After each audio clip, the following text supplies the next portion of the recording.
The sun is shining and the magpie is casting. Hello, and welcome to all my viewers from around the world. Today we'll be looking at a 1v1 between the Axis forces of Desert Fox Rommel, who's spawning up here in the north. Keen-eyed viewers may remember I casted a battle of his a few days ago, and yeah, he was a pretty good overcommand player, so I'm excited to see what he's going to bring to the table on this map. And spawning down in the south we have Duff's CRO, who I'm just going to call CRO. And he'll be commanding the Soviet forces this game. So Duff's CRO, having already committed to a commander, he's gone for the Lend-Lease tactics. This will give him access to the Dansak spicy machine gun, the Allied supply drop. What does this do? A cargo plane will deliver available fuel to the target location. Oh, that's pretty good. The cargo plane is highly vulnerable to AA units, and he's also got the M5 half-track assault group. Oh, that's pretty cool. And conscript repair kits, that's a really useful one to have. And then at 10 command points he gets the M4C Sherman. And this is completely different to the American ones. This is just like a Sherman which fires like similar shells to like the T-34-85 kind of thing. So like with decent anti-infantry and anti-tank push, but without the toggle to switch between ammo types. Some field defences being built here by Rommel, just so his opponent can't use their side of the heavy cover here. He's fanning out, but mostly focusing on grabbing the right-hand side of the map. Now, most of the maps in this game I like to think are like reasonably balanced, but I think Langreskaya, this particular map, stands out for having a slightly biased spawn. I would say that spawning in the south is more beneficial, and that's simply just because of the run distances from the base here. And can I bring up the tactical map? Yeah. So from the base here, there are many more points that are like closer to get to than spawning from this base. The points there's just a longer run distance. And even if you look at the minimap, you can see it's already slightly more blue than it is red. Now that could be due to a number of factors, such as the differences between the two factions and the timing at which they receive squads. But yeah, I just think there's a slight advantage to spawning in the south on this map. I could be wrong, and there may be factors that I don't yet appreciate, and if anyone has any ideas on that, do let me know. So an initial skirmish here, 2 squads of Volks, easily enough to see off an engineer squad, and looks like there's going to be a play or a little skirmish at centre here as these Storm Pioneers going for a wraparound to get behind these conscripts, while some Volks are going to engage them from this side. Rommel going for the 3 Volks. 3 Volks before command truck, which I quite like. I do like going for 3 units before building the command truck. I usually go for a Volk and then a Kugelwagen, but it depends on the map and the preference, and sometimes I do go for 3 Volks if it's depending if it's a map where I think that's going to be good. His opponent, CRO, has gone for 4 squads of conscripts off the bat, and if I go and have a look at the base, he has not yet constructed a tech building. So he's going to be stuck on conscripts. Well, I say stuck, he's going to have to utilise just conscripts for some time. No upgrades yet being taken for the Soviet player. We just see Molotovs coming onto the production queue now. So those conscripts are going to have access to Molotovs, which combined with Ura is pretty potent. I would say though, it's much better against Wehrmacht because they make heavier use of weapon teams, particularly the very potent MG42. Against Overcommand, well, there's no guarantee that you're going to see weapon teams, and Volks and the Storm Pioneers can dance all day. I can dance all day when it comes to Molotovs. Oh, but an early flamethrower being purchased for these combat engineers, and a big rush of all of the Russian units are right here at the moment. There's no AoE, and he's going to have to. It's going to force a reposition of units from Rommel. I wonder if he's going to be able to threaten this construction truck. It's 80% constructed. They see it. He's not going to focus fire on it, I don't think, because he knows he doesn't have time for it. Not just now. Oh, there might be a squad wipe on this squad of Volks Grenadiers. That's going to be crucial. Manpower is so scarce at this stage in the game for an overcommand player. That would have been a massive hit. He's lucky to get that last member of the Volks squad out. And now, with this building being completed, Rommel has selected the Luftwaffe Ground Forces doctrine and is able to deploy MG34s to the field. And this is going to be enough, I think, just to turn aside, repulse this attack, regain control over the middle of the map, and set himself up in a defensive position using the healing and reinforcement from his battle group headquarters truck here. The Storm Pioneers now reinforced and flanking back out onto the left here. And these Russian forces somewhat depleted. They're going to play for time and damage while they can, but with this mechanized company headquarters, battle group headquarters just here, I think that this Russian pressure is going to be short-lived. If we look at the minimap, actually neglecting to grab his victory points is CRO. And that, I think, must be... Well, I don't know if that's a mistake or not, but it does mean that he's 60 victory points behind, even though all this time Rommel's only held one of the 3 victory points.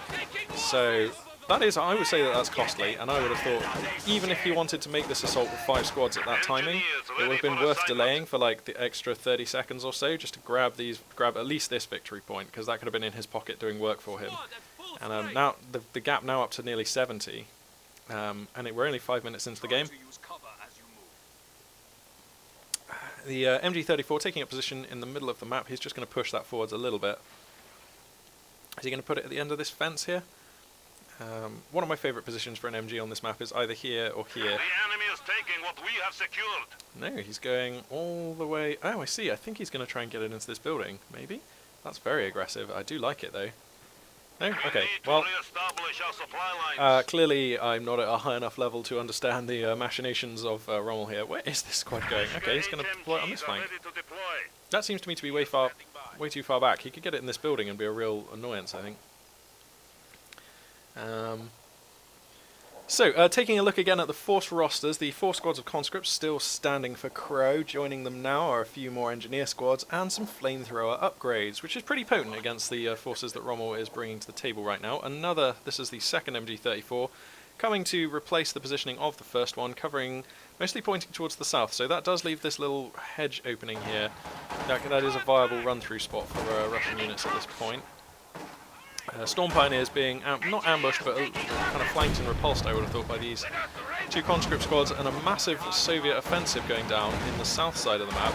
The flamethrower engineers, 3 squads worth of them now, being put to good use, burninating the machine gun in the building, burninating the Volks in the open. That should be a fallback. Rommel needs to pay attention to that squad, and there it is. Does he have the forward fallback point researched? No, not yet. Doesn't. So those units are going to have to pull all the way back to HQ. Probably an advantage, to be honest. 300 manpower is very, it's a big investment. And some Fallschirmjäger coming out of this building in middle. Jesus, that thing is billowing flames. They do not want to be in there. I think that they managed to get a couple of kills, but I'm not sure it was worth it. I think possibly deploying them from this building using the heavy cover provided by this well. With the advantage of caster omniscience, that would have been the best bet. Oh no! And now able to garrison this building and spray flamethrower at this building. Rommel, how do you always find yourself in this circumstances? This is not the first time I've seen this happen to him.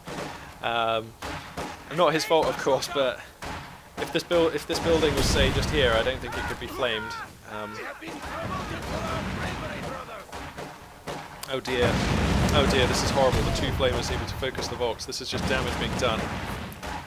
Rommel out of manpower, so these reinforcers are actually not going to be as fast as usual, especially because he's having to reinforce Fallschirmjägers and Storm Pioneers. You can see his manpower is at 0. So this is basically a desperate battle.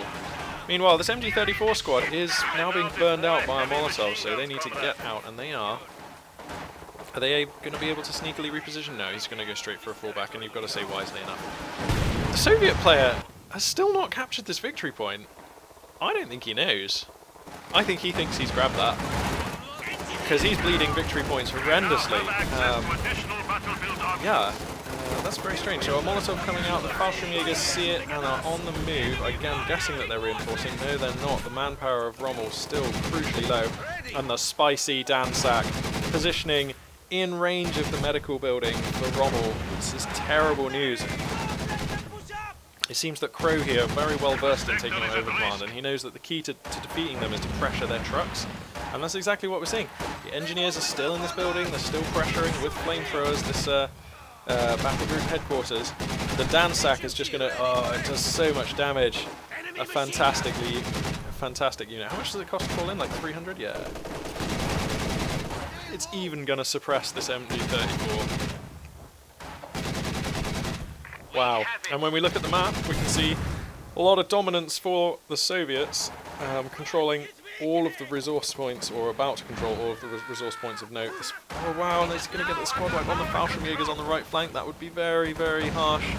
He's trying for it, but the last Fallschirmjäger able to survive. Rommel here, beleaguered. We'll see if he's able to weather this. He's one advantage is that he does have enough victory points to use as a cushion here. So, and his other advantage, of course, is the fact that CRO still hasn't taken his left-hand victory point. So we'll see if anything's going to come of that. How much fuel is Rommel up to? 113. So I want to see what his next fuel investment's going to be. Wow, and CRO up to 260 fuel. I'm guessing he's still not built any tech buildings, and he's just called in an M5 half-track. So, ooh, grenades onto the Dansack, probably able to get a squad wipe there, and that's a big turnaround. I tell you what, if he can grab that Dansack, things start looking a lot better for Rommel. Come on, grab the Dansack, my lad. Grab it. Yeah, he sees it. He's going straight for it, and that is a powerful tool to have. Look at that beast. So, that breaks the Russian pressure, which has been hampering him for so long. Gives him an opportunity. Oh no, Dansack immediately getting flamed and driven by this half-track. The squads get out, and the flamers immediately straight back into the building. Ah, this is quite nice to watch, actually. I mean, for a man who's built no tech buildings, CRO is orchestrating some beautiful pressure with these basic Soviet units. I mean, this is clearly a guy who's happy with his playstyle, has it pretty down, pretty tight, rehearsed these aggressive moves well, probably through quite a few games.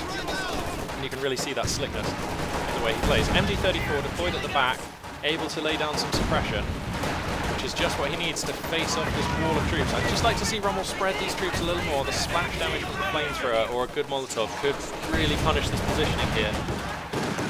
Are we going to see, yep, this guy's just lighting up a Molotov. Here it comes. Oh dear, a double Tov. Not sure what the point of that was, to be honest. They look like they've more or less overlapped. And where's the Dansack? Where is the Dansack? Here it is. Yeah, spicy. Chewing those guys up. Now this medical, what is it, regimental headquarters? Best battle group headquarters. Man, I can never remember the name of that building. This battle group headquarters is down to about a third of its health, just above maybe. I think if I was Rommel, I would just demolish this building. I would just grenades. I would do something. Take that building out. There's a grenade. Boom. There we go. That's the ticket. Nice work. Now he doesn't have to worry about that anymore, and hopefully these Storm Pioneers are just going to spend a moment repairing this building, because it is very low on health. Yeah, there they go. Repairs are on. And, alright, now we'll see. Here's his window. This is when Rommel gets a little bit of map control. CRO has upgraded his half-track with the Quad 50, which is really good, and just taking a second to lick his wounds, reinforce his squads, all of which have survived, except for the Dansack, of course, and one of the engineer squads who was crushed in the building. So, there's just a second or two here where both forces can regroup and then fan out, and we're going to have another engagement. Wow, CRO he's going straight for the jugular again. He knows, you know, if he didn't want to fight, he would push out along here and form a line, but of course he does want to fight because he pretty much already owns all that ground anyway. And here they come. Here they come, 2 flamethrowers, 4 conscript squads, all with like medium veterancy, and now a Quad 50 hiding behind him in a fantastic location to shield it from the Shreks whilst whittling down that machine gun. I really like that. And oh, the first Shrek shot missing the rear there. This Quad 50 again hiding behind the building, being used to fantastic effect. And Rommel here, you've got to feel his efforts are being frustrated here. Oh, and Molotov just being used to deny this position here on the corner of the building. There goes another Shrek. There's the first hit. The Quad 50 takes a hit. But there are engineers here who can repair. Fallschirmjäger is coming in on the left flank, getting a squad wipe at last. A turnaround for Rommel, able to neutralise one of the veteran squad's conscripts. This MD-34 is deploying, but it's too far forward, and you've got to think, yeah, here comes the Molotov straight away, combined with the flamethrower. If you can't stand the heat, get off the MG. There's the Dansack position on the right flank. Sorry, I was just taking a second there to analyse how incredibly lame that was. If you can't stand the heat, get off the MG. Yes. Yes. See, it's casting like this. Makes the difference. The Quad 50 is now within a hit of death. But I think CRO knows that Rommel has to fall back the squad, so he's pleased to use it just for a second longer. Does he have conscript repairs yet? Yeah, he does, so even the conscripts can repair this now. That's pretty cool. And CRO still has not grabbed the leftmost victory point, and it is because of that he's like 220 points behind. So I think he definitely doesn't know about that, because if he did, he would do something about it and not have allowed this to happen. So, yeah, that's like the one thing which CRO isn't doing so well. And the first Sherman now out on the field, being upgraded with a 50 cal on top. Yes. So the first Sherman out on the field, the M4C. And the anti-tank at the moment pretty much down to just 2 Panzerschrecks on the Volks, who are being horribly harassed by the Quad 50. And here comes the fight. I'm not sure I like taking this with the Sherman. I think I would have just put the Sherman in the pocket, maybe even just like crammed it into the base here, started destroying some base defenses, just being really annoying. I'm not sure how much value the Sherman is adding by being right here right now. Wow, and the second Sherman is out. Oh my goodness, and you know what? He has enough money to just call in a third. Rommel is in such a tough spot. And there's the third Sherman. Is it going to arrive? Oh, he doesn't have the manpower, my bad. I mean, this is a really tricky spot. Really tricky. Rommel just has to pray that CRO does not realise he doesn't have this and just chokes out on victory points. Rommel's basically got to have like the hard defence here. This is going to be the defence. Here we go. The vehicle's finally being repaired now for CRO. A little tentative push just to keep the victory point clear. These Fallschirmjäger can make it into the circle just in time to prevent the decap. Lovely.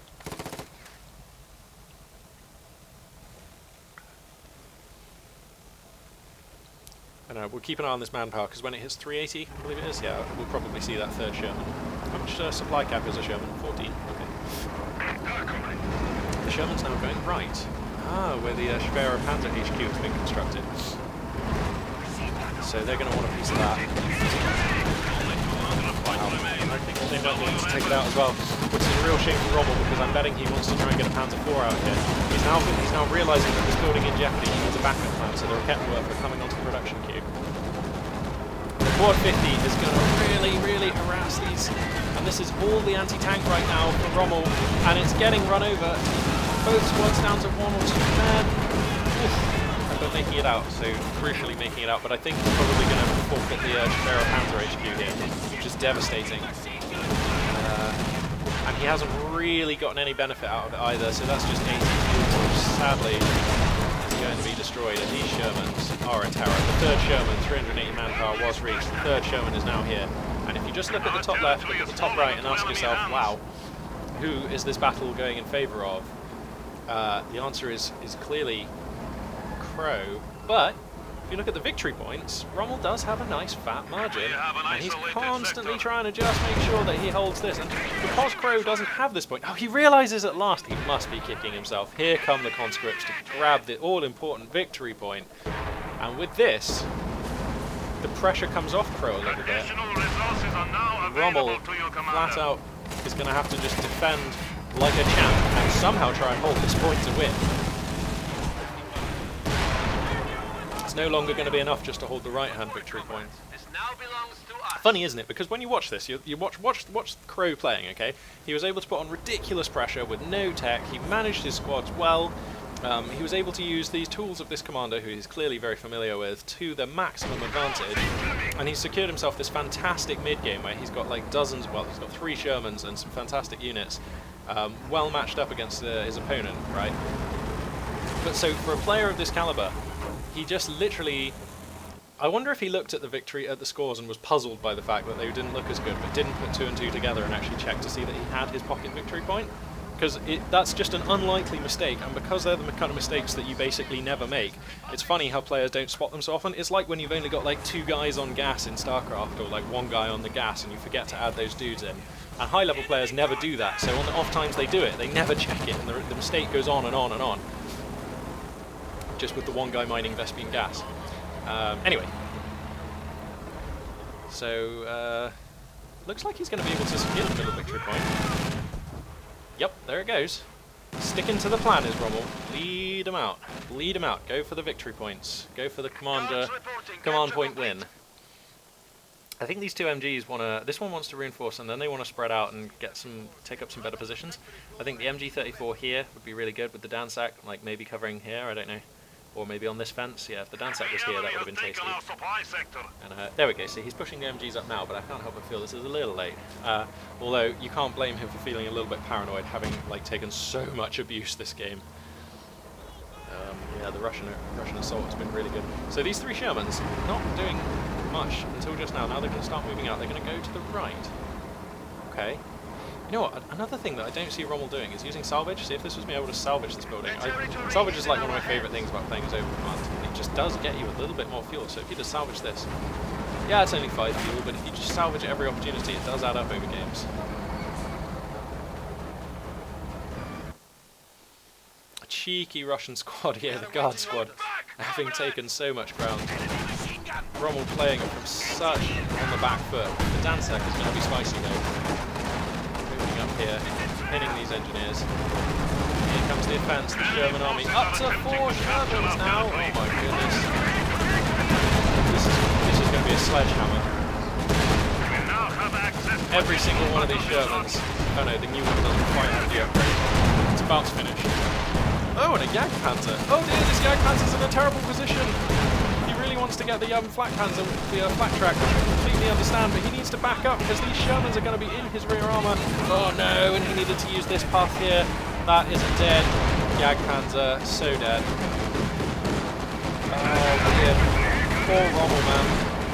He wanted to just camp that Jagdpanzer here. You've got to play them so defensively if you want to get value out of them. Oh, he tried his hardest. The first one he tried his hardest in the circle, but what do you do against these 4 Shermans now? I mean, to be honest, even if, as I'd have said, he played the Jagdpanzer in this defensive position, he probably still would have lost it because these Shermans can just take a dive and get it. He's going to get a Sherman? Oh no, all of his veteran bolts are dying, and you've got to feel like with that, Rommel left with just 2 squads. Yeah, that's GG. Wow. I mean, what a game from CRO. I'm loving the aggressive strategy there with this commander. It really does let you get by on no tech, doesn't it? I mean, you can just use conscripts, loads of flamethrower engineers, and then you don't even need the building to get the half track. That's provided. You don't need the building to get the machine gun. That's provided. And then you can start buying Shermans at like just a massive rate, especially using the bonus fuel thing, which I'm not sure if I saw him using, but damn. Colour me impressed. That's a build that I'm going to go and try because that's so cool. So yeah, thank you very much for watching. Commiserations to Rommel again, whose play, I have to say, despite the fact that I've only cast 2 games of his and he lost them both, whose play I do admire. He has taught me a lot about playing over command, and especially about how to be a resilient defender and play for the victory point win when all seems lost. So yeah, thanks very much to Rommel again. And yeah, I believe that is it for this cast. Thank you very much for watching. This is Magpie signing out.